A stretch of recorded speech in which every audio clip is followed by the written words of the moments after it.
welcome back to Masterclass. This is 5 Tips with a Master. I'm so excited today, man. You don't understand.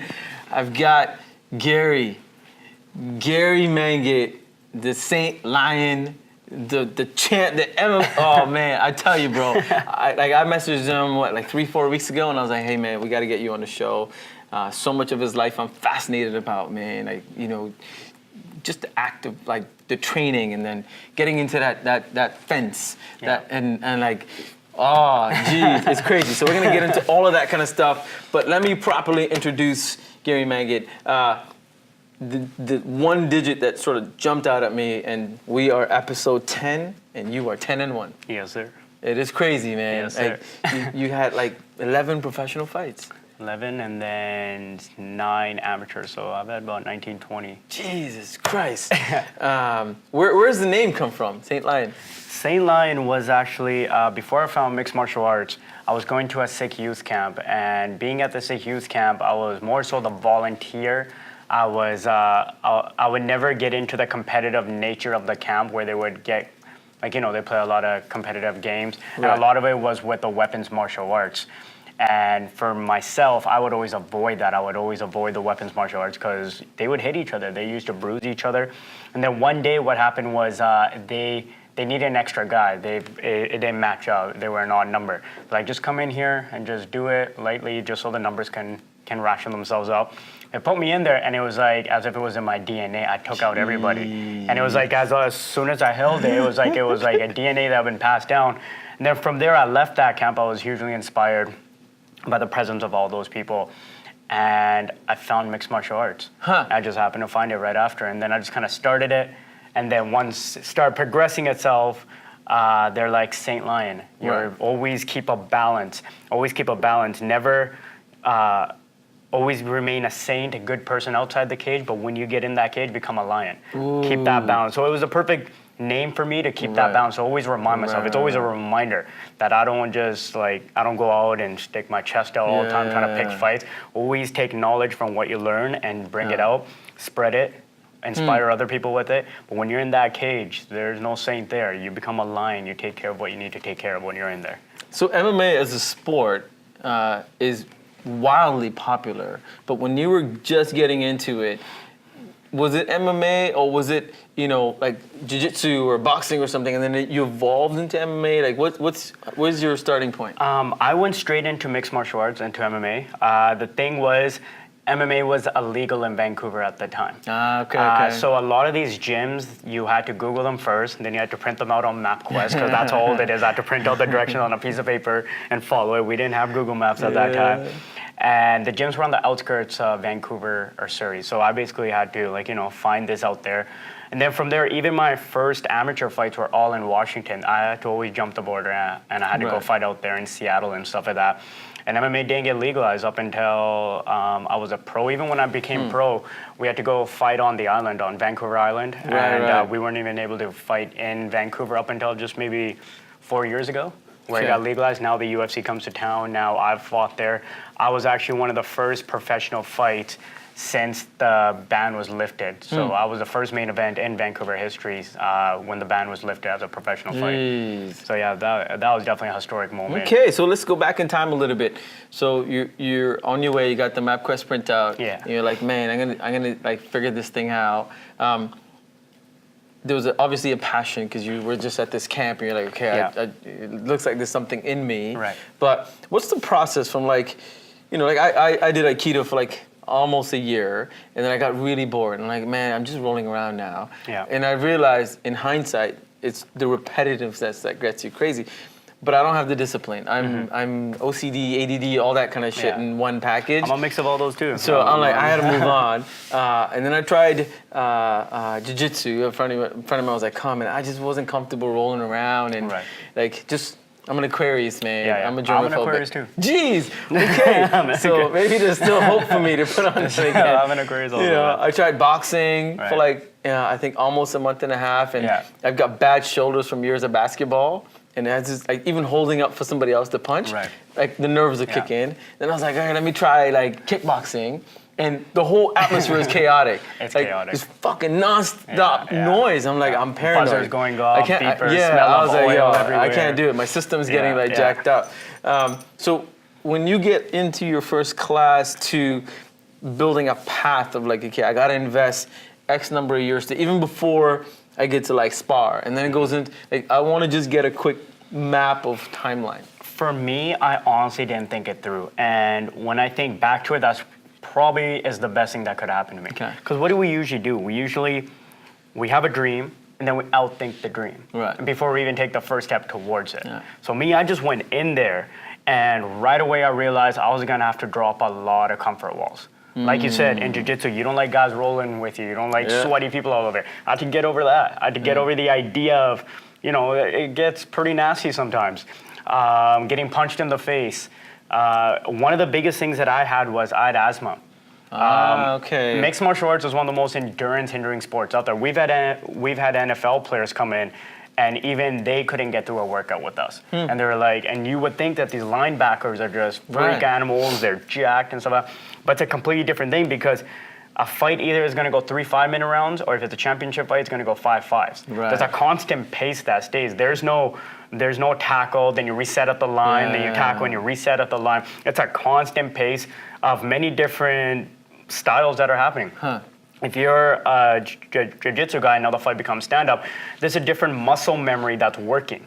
When you're on the ground, it's a completely different muscle memory. So you got to train all these things. So I went straight into mixed martial arts, and I really didn't know what I was getting myself into. And what I realized was that my trainers, or the people that were training me at that time, what they were trying to do was they were trying to weed out who was really there for what. Because now being in the sport, I realize how many guys come in there going, I want to be an MMA fighter. I want to be in the UFC. Because you watch an episode of The Ultimate Fighter, or you watch the UFC on the Saturday, you're riled up, you're excited, you see that these guys are human beings at the end of the day. You're a human being yourself. So you're going to go in and you're going to get over there. And then you realize just how damn hard this sport is, or just how hard, just this lifestyle in general. Forget about just the work that you do in the gym, just to live it all together if you're truly passionate about it. Right.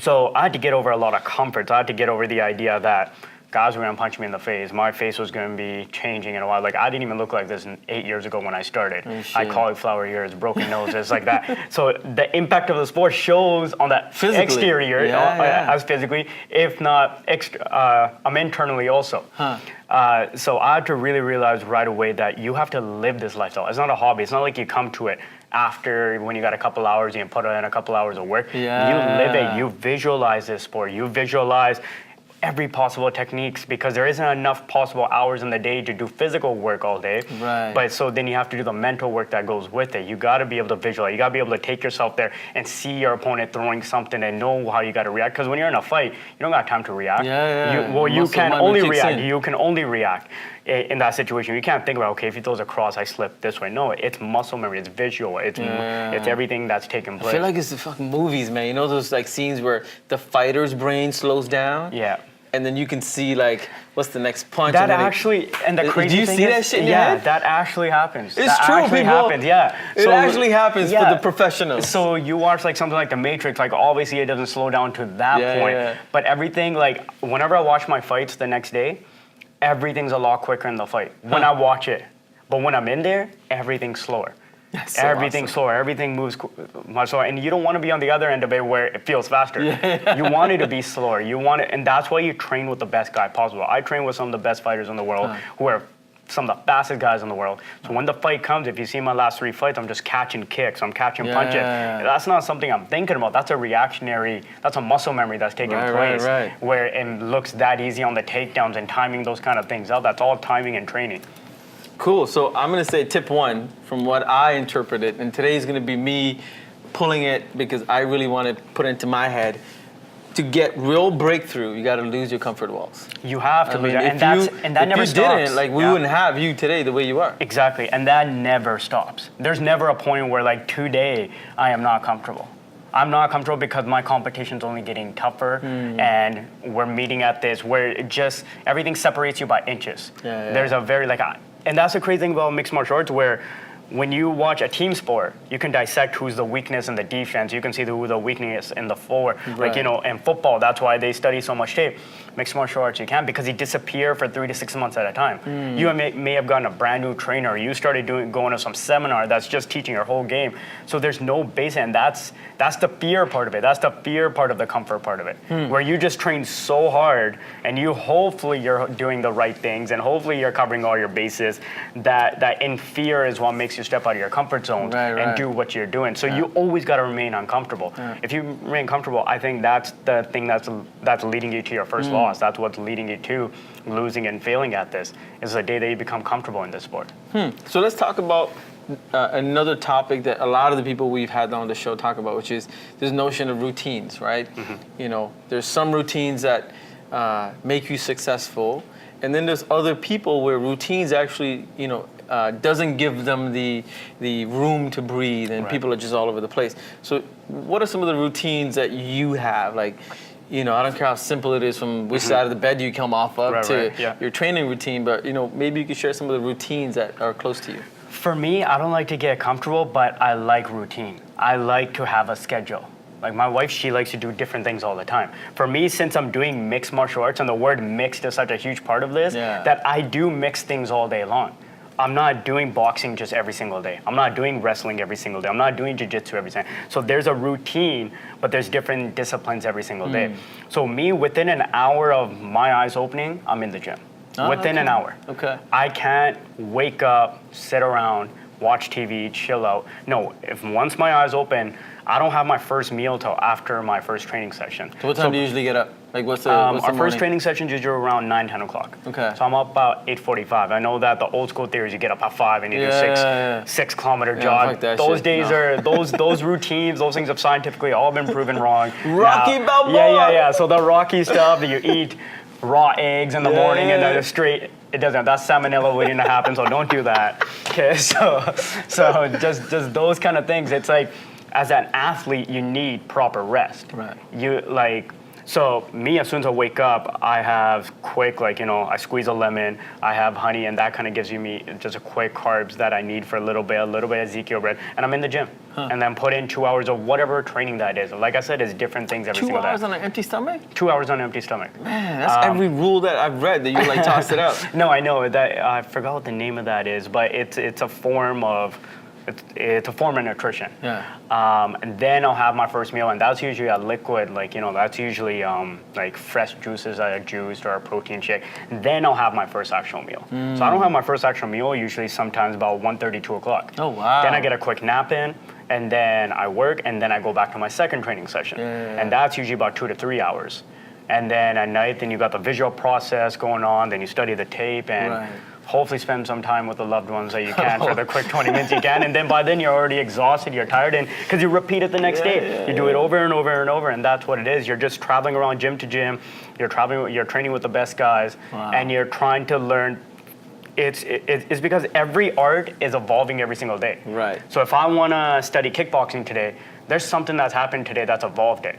But then jiu-jitsu has also evolved today. Wrestling's also evolved today. And somehow you got to learn it all, you got to mix it all together. So it's like constant study that you got to be on. Right. So how do you, because I'm at fault, and my wife is watching it going, outside of the nap part, you're the same, except you get up, run your business, meetings, don't eat, come home, turn the laptop on, work, catch up with her as she's watching Young and the Restless, which means I'm physically beside you. Right. And Exactly. That's what Sharon did. Okay, I gotta go through it. It's Mindy Project in my household. Right? So have you thought through what's the cost of these routines from a life perspective? From a life perspective or cost, actual from a time, because our legacy is made up of our memories, right, and the value we keep together. Right now, you really focus on the training part of things, but when I look back on my 20s, man, I don't remember nothing. An age where you make deep relationships. I didn't focus on it because I really focused on building this other dream.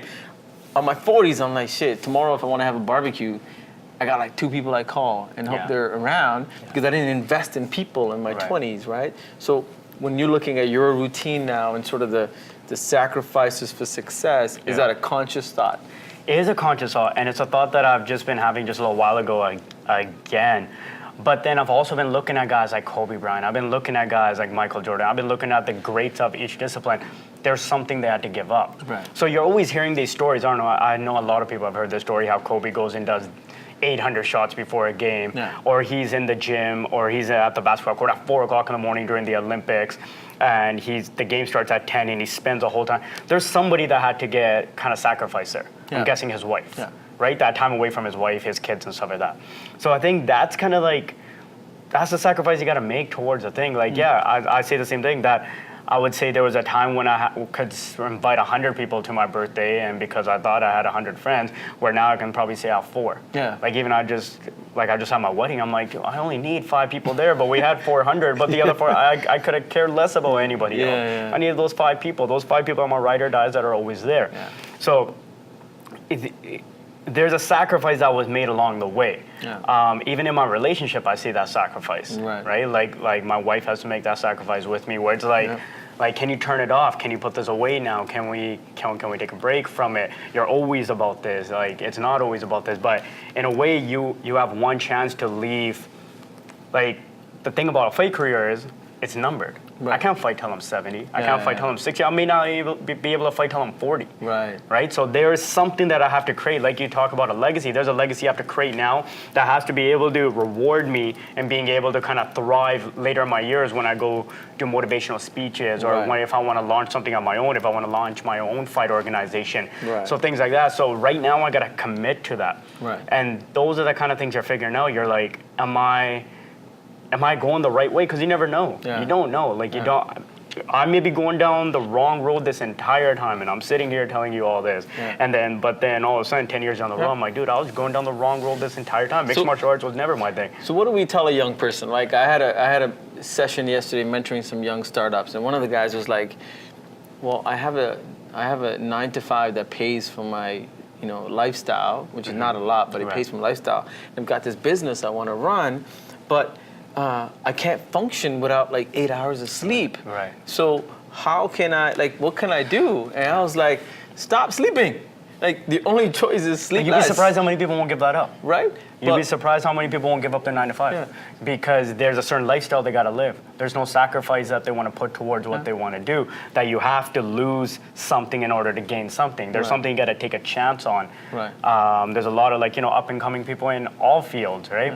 There's something you got to commit to. Like me, I didn't have a lot of money at all coming up. If it wasn't for sponsors, or fights would fall out and stuff. But I always knew if I had $20 in my pocket, I could ration those $20. If I had $200, I could ration those $200. Because it was, at that time, it was about me. So that was my sacrifice. I could have easily gone back to accounting. I could have had a stable financial lifestyle right now. I could have had my 9 to 5. I would have probably had good insurance and well off with my kids and stuff like that. But that was a sacrifice that I took to be on this path right now. And that's what it is. You have to sit down with yourself, and a lot of people don't want to sacrifice. 8 hours of sleep, shit, I'll if that's all I gotta give up, I'll give it up. But that's another thing, I believe the athletic field is different than the business field, and that's where I try to do business and athletics at the same time, and those things, they drive me crazy at night, because I am willing to stay up till 4 in the morning and work on the business side of things. But my athletic side needs me to get that 8 hours of sleep in order to perform in the first training session. So I'm trying to learn all these new things like the YouTube and the algorithms and all that stuff like that. But I also got to be at sparring at 8 o'clock in the morning where someone's coming to take my head off. And if I'm half asleep, that could end my career right there. So it's like these kind of two things, but I got to sacrifice wherever I can. And that's where kind of the personal time gets personal time gets thrown in there. Right? Where I'm even watching a movie, I'm on my phone, I'm on my laptop, I'm trying to look up stuff, I'm trying to research things, because I don't got that time. I gotta I gotta study it somewhere.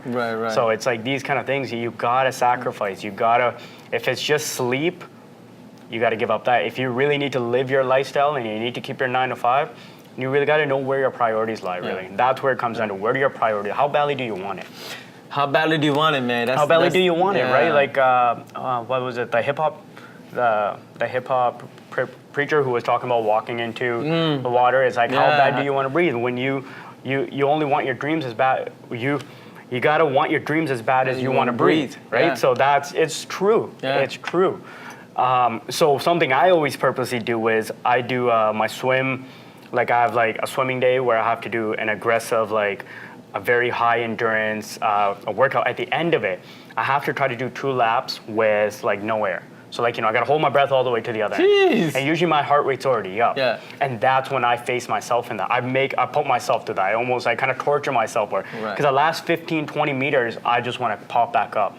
I start almost at the last few meters, I start passing out underneath water. Right. And that's when I'm testing. I'm just like, it's so much easier. It's like, when you play Call of Duty and the air's running out of the dude, and you're like, he's gonna die any second now, man. We gotta get him to the top. That's exactly what it feels like. And I do that purposely to myself. When I come up, I get that gasp of air, and then I gotta do it again, but that lets me know how badly I want it, because you face a lot of things in that 25 meters. You're talking to yourself, you're pushing yourself through it. You're like, I want this dream, I want this. How badly do you face your own lies and your own bullshit in that moment when you get put in those situations? Moment of truth, man. I put myself in those situations. So the greatest gifts sometimes is also the curse. Like it is. We It's being true. Desi, we come from a rich culture of stories and poems and heroes, but we're also from a culture where it doesn't understand anything non-academic in the North American version, right? Like I remember talking to my parents, they hated it when I wanted to do desiFEST and being creative. But then first time I went to India, I'm like, geez, people here don't really care about work. They care about the culture and the music and the art. So why are we locking all that shit away because we got on a plane? And it took me a while to stop justifying my decisions in what I want to do.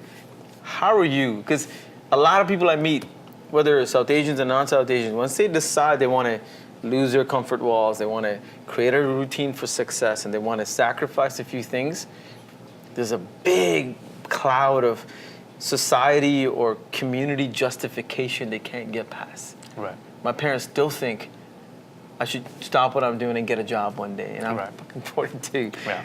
How are you dealing with that? Or is there something you've overcome? No, that never goes away. I plan on starting a family one day, so that it's even more pressure, I think, now. My parents were not about it at the start, and even like I think the idea of our parents is they brought us here to give us a good life. Absolutely. And what's a good life entail? Financial security. Yeah. That's all they really like. They don't care if every day you wake up and you're the happiest hippie around, right? It's not about that. It's about what's your bank, like, can you financially take care of yourself with us having to take care of you? And that's all they're trying to push on you. They're trying to make sure that's how you go to school. Which is very noble. Which is very noble, exactly. So being a dreamer, you're basically going against all that, right? And especially because age is such a roadblock of things that are like, they say by 25 you should be married, by 30 you should have a kid, by 35 you should have your own house built. So all these little roadblocks you're supposed to meet, and usually when you go off on a kind of entrepreneur kind of path, whether it's music, whether it's sports, mixed martial arts, or something like that, you're not going to meet those goals. You're not gonna have that security by the age of 30. Right. You may not even be married by the age of 30. You may be married much later on, and those things may not be correct. You may not even be in a relationship because you're so about your craft. You never had time, just like you said, creating those relationships. You never felt the need for those relationships at that time because it was never the thing. So for me, it was always, I always had to prove to my parents with action, not my words. So I would go up to them like, I'm gonna make it here. My dad's like, go show me. And that's all it really ever was. My dad was a very stone cold, straight up guy. And the thing is, a lot of people around you will accept you to give up. Everybody already expects you to give up. Yeah. They expect you not to make it. So you Or already try really hard, but Yeah, exactly. So they can kind of say, we told you so. Yeah. And I know I always faced that. I know I had plenty of those situations with my parents and stuff like that. I told my parents I would go to India and fight. I told them I would raise the flag of India and Canada together. I would put my dad's last name on the map. I would put all of us on the map. But these were all things that I just said. They can't gauge what's going on in the gym based on what kind of success I'm going to get outside of it. Yeah. So I always faced this. Like I left home from Vancouver at one point and moved to Montreal. I moved into a dorm with a bunch of fighters. They had no idea what was going on. At that time, I should have had my degree done. I should have had a good, stable job. I should have been in some sort of firm. I should have been wearing a suit and a tie. I should have been doing all that. I'm living in a grungy-ass dorm in Montreal where it's cold. I'm just training. I'm just telling them this dream over and over on the phone that this is why I'm here. And they're like, oh, okay, you're wasting your life away. This kid just got married. This boy's done this. He got this promoted. 6-figure. He got promoted. He's done this. What have you done with your life? Everyone's asking us, what's your son done with your life? We have to make up lies. And so, like, you know what I mean? So all this was, even though they were saying it to me, as being somebody, it was just adding this pressure on me that I always had to face alone in my own kind of like, in my own darkness, in my own room, being like, I don't want to let them down. But it wasn't really being supportive. It was putting more pressure on me. Sure. But I also understood their end. They just wanted the best life for me. They knew I was a bright kid. They knew I had scholarships to go to school and all that stuff like that. But I chose to go down this path. There was something inside of me. There was a fire, and I just wouldn't go against it. For me, it was always about if I gave this up. Like, I had plenty of times in Montreal where I just want to pack my bags and go home. It was the toughest time I had ever had. And I was like, if I give up, this is the most selfish thing I can do. Because giving up gives permission to so many others that did somehow invest time in me, that did say, listen, we support you. It's so awesome to see a South Asian doing his thing. Permission to give up and walk away, take the easier route.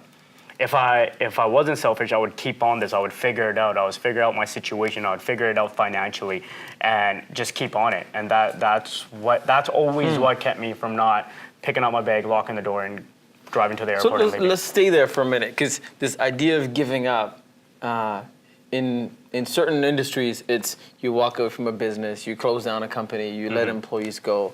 But shit, man, like you're on the ground, somebody's pummeling in your head, and you're like, maybe I should give up, but you can't. Like giving up is a whole new spectrum in your world. It's a whole different spectrum. Like, you know, you see it on your record every day. So give me like a very detailed story, one where you actually were like, "Fuck, am I doing here? Look at my face. I'm bleeding. I just got my ass." Probably my first loss. Walk me through it. My first and only loss. I kind of only came to terms with this literally, I would say, like a year and a half ago. Okay.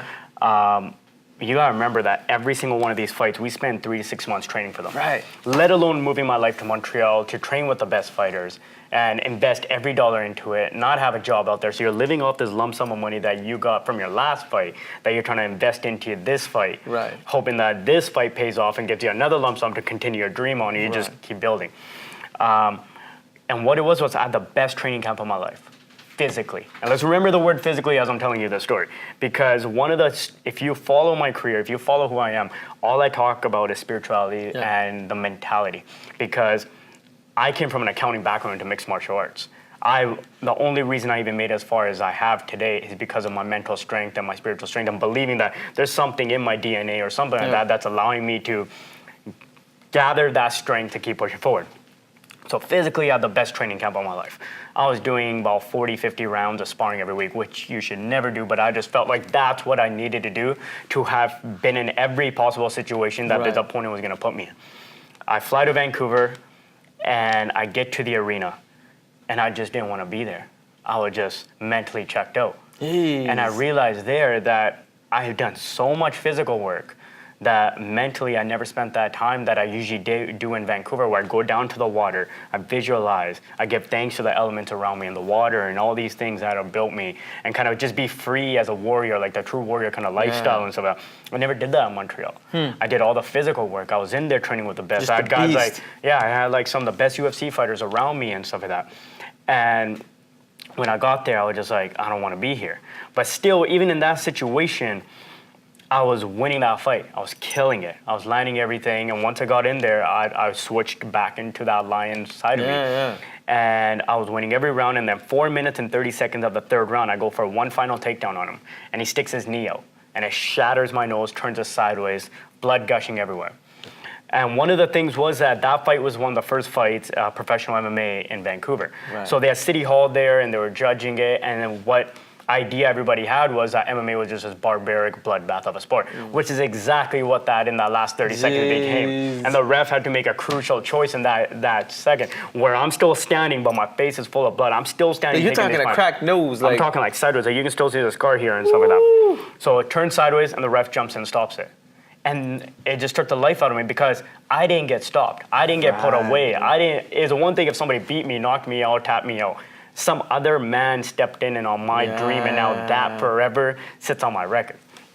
So after that, I just put myself through the hardest time I possibly. I literally went into depression. Like I was in depression for a good year and a half, 2 years. I had to go back to Montreal. But in Montreal, what was I there for? I was there to train. But now the training had been taken away from me because I just had surgery on my nose. I'm sitting around at the house. I'm doing really nothing with myself. I'm kind of just sitting around in a city where my only objective is to become the best I can. Right. In Vancouver, at least I had other things going on, but here I was stuck here. So I'm just sitting around in my darkness and just kind of just like, you become your worst enemy. Yeah. That one person that I never wanted to become, like as much as I was such a positive influence, I became the complete opposite. I just became like this narcissistic, like I was just lashing out on the people that did stand by me, my wife and everybody that's around me. That was like, at that time we were just seeing each other at that time and she was standing by me and just like going through all this, just like blaming the world, never taking kind of it on myself. Like, how could this happen to me? I was such an honest person. I did all my work. That ref and stuff like that. And so then it just went on this crazy toll where I finally, a psychologist set me down. And they were like, listen, man, the amount of damage that you took in that fight, you probably shouldn't fight again. And so now what they do is, and this happens to football players a lot, is when you're an athlete, that's your identity. When people approach me, they're like, you're Saint Lion, the MMA fighter, not Saint Lion, the person, not Gary. A lot of people don't even know my name. A lot of them, they're like, you're Saint Lion, right? Football players the same thing or something. So now that's your identity. That's who you become in the light. So when you take that away from yourself, you're lost. People only know me as this. So what these psychologists do is they kind of sit you down and they give you kind of hope. Oh, one day you'll have kids. At least if you stop now, you won't have more damage. You'll be able to see your family grow up and this and this and this. And they're like, do you want to become like Ali? I'm like, become a legend? Right? So so they were trying to use me as an example. Like, you don't want to end up with how he ended up. I'm like, become a legend? Hell yeah, I don't care. If that's how I go out, that's how I go out. I'm like, okay, well, we can't stop you. So from there, that didn't stop me from it. Then I had to stop training for a bit because any punch I would take, like I would be standing at a subway station and the entire room would start shaking. Oh, shit. Because my concussion syndrome would go off. And my ears would start vibrating. It'd be it'd be just, it was bad. And that's crazy, man. And this stuff will all come out in a telltale book one day. Right now I'm still writing my story, right? So how do you start to claw out of it? Like you're in this dark spot. That was the toughest thing. It was like I was calling around promotions. I'm like, I need a fight. I knew that a fight was the only thing that was going to get me out of it because it was going to get me back on the discipline. So finally I get through this concussion syndrome. So now we're about a year in now. And I finally put in 3 months of training. Every dollar I had left had gone into this. Even sponsors weren't responding anymore, whatever I had left. I finally make it through this training camp, being as careful as I can, but still putting in that work where all the trainers can see there's a decline in my performance because the concussion, it takes your performance down, right? So I can't push as hard mentally through these workouts because my brain isn't letting me do it. So I'm finally get to the last session. I'm about to fly out from Montreal. I'm walking to the metro and the promoter calls me. He's like, the guy pulled out. And I'm like, and that right there was like, took me from this high and threw me right back down even more. Jeez. And then basically we just went through this other, it was like. It's just like punch after punch, yeah, bro. just punch after punch. And then one of my wife's good friends, he passed away like 2 days ago, or 2 days later. Then one of my really good friends that I grew up with, he got stabbed in Surrey and he died. Then we went back and it was just like this, just constant. You're being tested. It was being tested like crazy. And then finally the fight gets rescheduled again. Almost a year exactly from the time I took the loss. It was kind of like coming fully around. Went to the training camp again.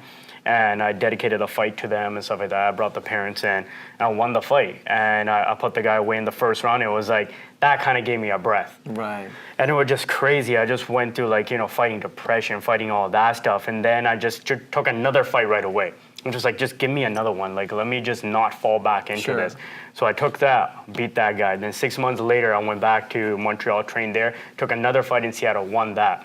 So it's kind of like I've been on this 6-fight win streak now, but people don't know it was to get me out of depression at that time. And I still have that battle. I still have that battle. I still, like, you know, like you say, when you're an entrepreneur, you're somebody that believes they should be at a certain level, or a certain place, you want to keep pushing yourself. And some days it just doesn't feel like it's coming together, whether it's the business or the sport, or you feel like you should be at the stage that you're at, but you're doing everything possible. It sends you into a certain place, right? There's some people that kind of live a normal life because they just expect themselves to stay on that mellow average state. I don't expect average out of myself. And that's the thing. I think that's why you just kind of get lost in this thing. And that's a dangerous field to be in too, because you hear about guys like the Linkin Park, right? You hear about Robin Williams. Like, these are the guys that we were watching on TV and listening to their music. They're at the top of the top. What led them to that? Because you're always kind of pushing the bar on yourself. So somewhere along the way that I see it now is you got to be able to create a legacy, but you also got to build a few personal relationships that'll really hold you down. I was lucky to find that during my darkest times. And in that sense, that's what kind of kept me together. If like my wife wasn't next to me during that time, like that time we were just seeing each other. She could have been like, screw this, I ain't standing for this, I'm out of here, man. Like I got nothing with you right now, but she stood by me. And I was like, and I was harsh. I know I was harsh because I was so harsh on myself. Obviously, I'm gonna reflect on stuff. When you're content with yourself, you're content with the world. When you're not content with yourself, you're not content with the world, and you lash out on the world. And that's where we meet a lot of narcissistic people and, like, you know, people that are just angry all the time because they don't love themselves. Right? And that was one of those things. I had to find that self-love again. And I still battle with that. I still don't think, since all that happened, I've been the same person. I'm a much more, like, you know, I'm a positive person who's always pushing forward, but I also see the harsh realities of reality. I see that dreams aren't always what, like, you know, we sit there and we're like, oh, if I wish upon a star, this will come true. No, it's not always like that, right? It's not like that. Like, you gotta sacrifice, like we were just talking about. You gotta be able to give up things. There's people who love you that along the way. There is gonna be self-sacrifice from their end too. You gotta create a team around you that's about you and around you if they're truly on the path for you to get on the same path you are. So getting into our fifth tip, how do you check your ego? It's hard, man. I definitely think a lot of fighters have this issue, but the beauty of mixed martial arts is you get punched and you get kicked and you get tapped out every single day. Some of the most humble people you meet is fighters. And the bigger, like, you know, you meet like a GSP, you meet, like, you know, you meet some of the top guys, they're the most humble guys you'll meet. Just because there's such a hard road in mixed martial arts. And they're like, sometimes a punch to the face is the best thing that can happen to you. We have that happen sometimes 2 to 3 times a day, let alone sparring. So that checks you, right? But then outside of the gym, there's, like, you know, there's a certain amount of work and success I expect out of myself. That, like, you know, sometimes you kind of become your own enemy. You're like, I should be here. Like, this is what I've worked for. This is what I want. I deserve this. I deserve that, right? And sometimes you gotta be like, yo, if it's not happening, you gotta keep going. You gotta keep going, keep going. Then expecting it to come to you, you gotta keep reaching for it. You gotta keep reaching to the people. You always gotta keep yourself, like, you know, always gotta keep yourself grounded and be like, listen, sometimes it's okay to ask help from that person. Not be like, frig, I'm not asking that person. And I have that issue on a daily sometimes, right? And I think the first way to deal with it is being honest about it. And I think we all do. Like, at a certain point, like, you know, I've reached this point, I put these many years on, put this much work in, there should be this amount of kind of like success sitting in front of me. And sometimes how you imagine it isn't where you are. So you got to keep pushing forward. You got to put you got to put your ego in check. But as far as the gym goes, in the gym culture, I don't see a lot of ego. Sometimes there's like an angry training partner that comes in there and you can tell he wants to take your head off that day. But majority of the time, the higher professional guys, I've never really had that issue because I feel like they've been through so much. And the thing is, if you see a lot of mixed martial artists, like stories, like a George St. Pierre, who used to drive 8 hours to NYC and sleep in like a janitor closet before his training session, then mop the mats just to be able to make ends meet and have $20 in his pocket just for like the gas to get back to Montreal. Then you have like my training partners who were born in the Amazon, like they were in the jungle just mopping mats, and that's all. And now they're world champions and stuff like that. These stories brought them from very humble, humble stories. That's always kept them humble.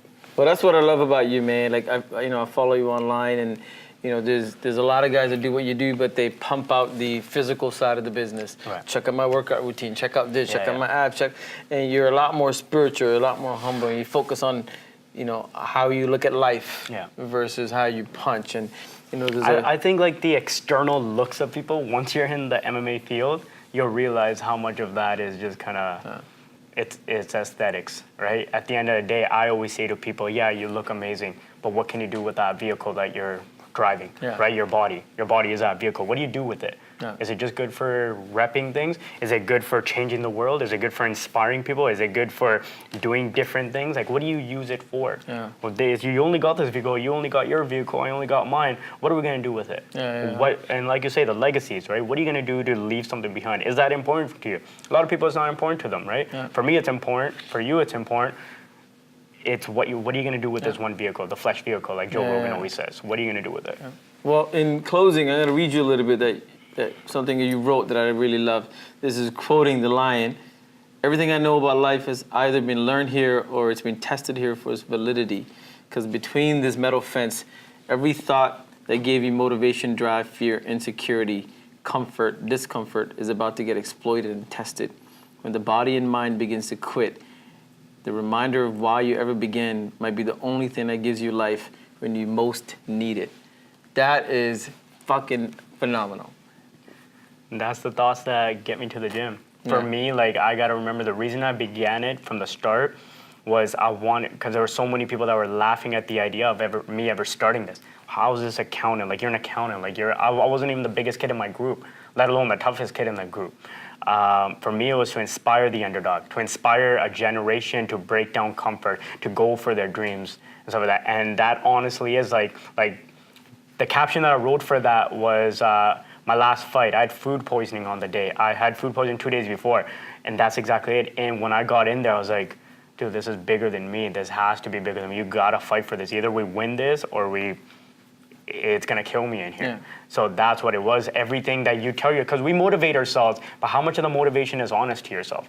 Or just bullshitting yourself? Are you watching Tony Robbins videos all day, but are you even like taking some of it and making it a part of yourself? Is it your voice saying those things, or is it Tony Robbins saying those things? Because it's more powerful when it's your voice. Like, you know, that's written from my heart. That's written from, that's not taken from somewhere. That's me lost in my thought and remembering, like, you know, on a day. And a lot of those quotes that you'll see on my Instagram are usually in my dark moments, are times when I need to really deep down and be like, why do I want to keep doing this? And I always kind of put it out there, and that's how I always wanted to do it, was take something and leave it behind. And that's part of my legacy. Even if it's Instagram, I'm leaving a collage of my journey for you to look at when I leave. You can go through it. Man, this kid went to Montreal. He's a clean-shaven kid. He was a clean kid. Man, he made it here. Look what he wrote here. This is what he learned here. So it's a collage of my life almost. And that's how I see it. That's how I see the social media thing and writing things like that. I always try to make it meaningful. When I read it, I was like, this is exactly what the 5 Tips Masterclass is about. It is really these moments of inspiration that you can get from real people, man. This is not, you know, somebody who's, you know, 50 and written books and is untouchable and you can fall. This is a real Maybe you'll have me back when I do that. Right? I won't be around by then. I'll be on a beach chilling. But man, you know, it's real people with real stories that are really impactful. And what I've just read, you know, at the end is a gateway into something much bigger as an inspiration. So if you do not know who Saint Lion is, now you know. If you are not inspired, if you're not getting up and like walking around your office or couch or fucking do burpees, like, I don't care. Get excited, because this is a real talk. I'm so glad you came through, man. Blessed to have you. This is Gary, this is Mr. Lion, and this is 5 Tips Masterclass, and this is Sats.B about to sign off and hit the gym. Peace.